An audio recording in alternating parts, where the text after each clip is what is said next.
Bonjour à toutes, c'est Elodie de ma routine kiné. Aujourd'hui, on va voir l'importance des exercices abdominaux. C'est non seulement important pendant la grossesse, mais ça l'est dans toute la vie en général. Il y a deux types d'abdominaux. On a les grands droits, nos tablettes de chocolat, c'est les muscles que l'on contracte quand on fait des crunchs. Si je viens faire un relevé de buste comme ça par exemple, je vais contracter mes grands droits. Et puis on a notre transverse de l'abdomen, c'est celui qui vient faire une ceinture au niveau du ventre et qui va nous permettre de rentrer le ventre, de maintenir la gaine abdominale en quelque sorte, d'avoir les viscères, le ventre rentré tout au long de la journée.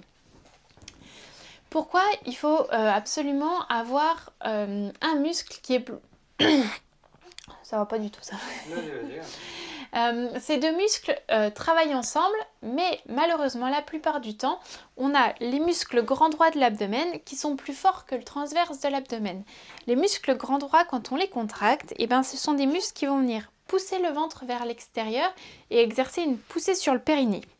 La poussée sur le périnée, elle va être telle qu'elle peut aboutir à des fuites urinaires, voire à des descentes d'organes, tellement on pousse fort vers le bas. Ce qu'il faut donc, nous, en tant que femmes, faire, c'est contracter notre transverse de l'abdomen. Déjà parce que c'est celui qui va nous faire rentrer le ventre, donc d'un point de vue esthétique, c'est le seul qui a un intérêt, puisque les grands droits, à part faire des tablettes de chocolat, ils vont pas du tout nous faire rentrer le ventre, pas du tout nous faire avoir un ventre plat. Au contraire, ils vont nous faire avoir une petite bouée parce qu'ils poussent le ventre. Donc il faut contracter le transverse de l'abdomen.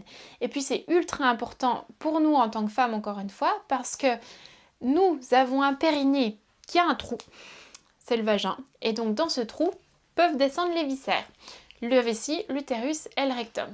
Périnée, il est normalement assez fort pour contenir, pour faire un plancher, pour remonter tout, mais parfois, s'il y a eu des problèmes pendant l'accouchement, si on a eu des soucis en étant enfant, pas de fuite urinaire, mais de pipi au lit étant petit, des problèmes de tension musculaire qui sont trop importantes au niveau des cuisses et tout ça, et notre périnée va pas être assez fort pour faire plancher.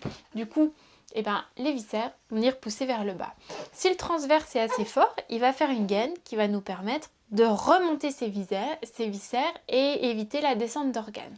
Donc vous l'aurez compris, nos muscles grands droits de l'abdomen, ils vont nous faire tout pousser vers le bas, ça créera des fuites urinaires, voire des descentes d'organes, alors que les transverses de l'abdomen, c'est celui qui va nous permettre de remonter les viscères et d'éviter les fuites urinaires.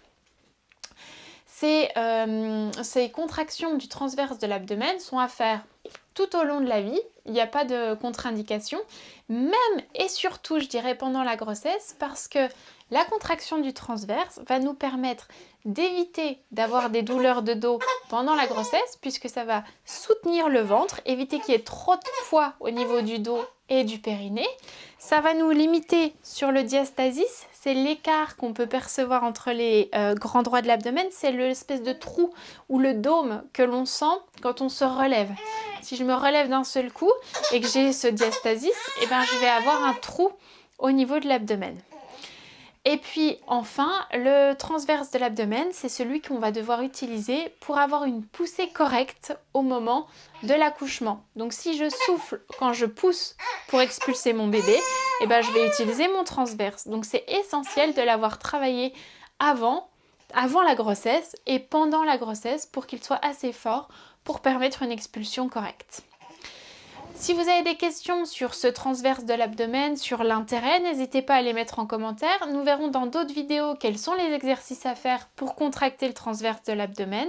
Et puis vous pouvez retrouver toute une liste d'exercices dans le mini-training que vous verrez dans les commentaires. Et n'hésitez pas à vous inscrire à notre chaîne YouTube de façon à vous tenir informé sur les prochaines vidéos à suivre, incluant tous les exercices à faire pour contracter votre transverse de l'abdomen. À bientôt!